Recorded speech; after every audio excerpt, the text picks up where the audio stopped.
I had a dream that the whole world was staring at me. I woke up and wasn't no one there. Wasn't no one there. Yeah. Les ailes sont les éléments aérodynamiques qui permettent aujourd'hui aux hommes de voler. Dans ce travail personnel encadré, nous allons donc étudier ces dernières afin de comprendre leur fonctionnement et surtout comprendre au travers d'expériences en quoi les caractéristiques d'une aile influent-elles le vol de l'avion.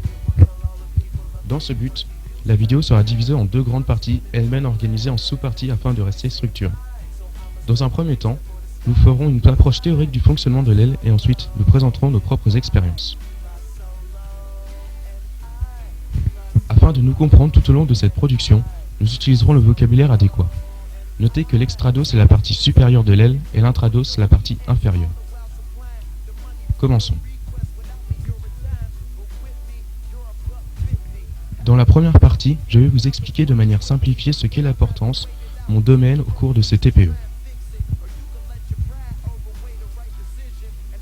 Le principal problème dans un avion est son poids. Sur Terre, il faut multiplier la masse en kilogrammes d'environ 9,81 pour obtenir le poids en newtons. Comment faire décoller un avion qui pèse de 3 à 500 tonnes et qui est donc attiré vers la Terre avec une force de plus de 5 méganewtons? Eh bien, il faut générer une force opposée supérieure. C'est là qu'interviennent les ailes qui sont à l'origine de la portance. Pour créer cette portance, il faut cependant qu'il y ait un vent relatif dû à la poussée.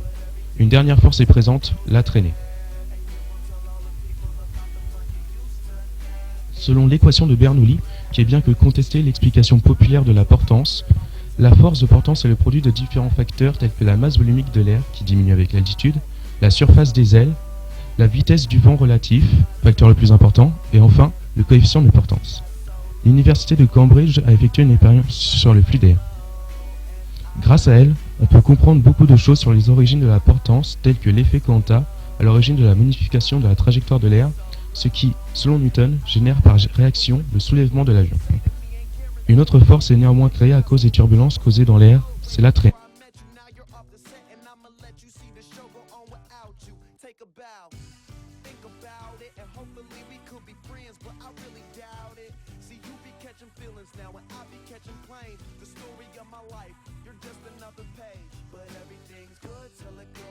L'angle d'incidence est l'angle que forme la corde de l'aile avec le vent relatif. La portance d'une aile est en relation avec son angle d'incidence. En effet, plus l'angle d'incidence est important, plus la portance est grande, et plus la traînée augmente, car c'est la portance qui crée derrière l'aile une déviation de l'air vers le bas. C'est la traînée induite par la portance, c'est pourquoi elles sont liées, et donc si la portance augmente, la traînée aussi. Mais dû à la séparation des flux d'air sous l'extrados, la portance commence à décroître, c'est le décrochage.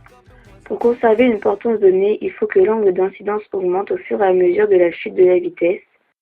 Lorsqu'un avion vole avec un angle d'incidence important, il peut décrocher soudainement, par exemple s'il y a une bourrasque de vent qui change la direction du vent relatif. Les volets sont placés sur le bord de fuite de l'aile. Il existe plusieurs sortes de volets, certains augmentent seulement la courbure de l'aile vers le bas, d'autres augmentent en plus la surface portante de l'aile. Or, cette surface est proportionnelle à la portance et donc à la traînée. Donc si la surface augmente, la portance et la traînée aussi. De plus, il y a une fente entre l'aile et le dispositif hypersustentateur, et cela redonne de la vitesse d'écroulement de l'extrados, retarde le décollement de la couche limite et réduit donc la vitesse de décrochage.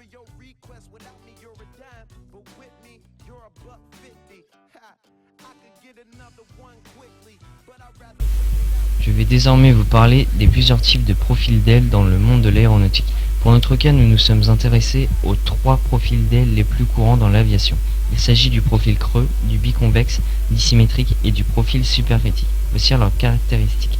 Le profil creux est l'un des plus utilisés notamment dans l'aéromodélisme. Il possède un extrados courbé et un intrados creux. Le profil biconvexe dissymétrique est courbé à l'extrados comme à l'intrados mais n'est pas dissymétrique. Le profil supercritique est très récent et commence à être utilisé sur la plupart des avions de ligne. Les profils d'ailes peuvent être aussi équipés de winglets aux extrémités de chaque aile.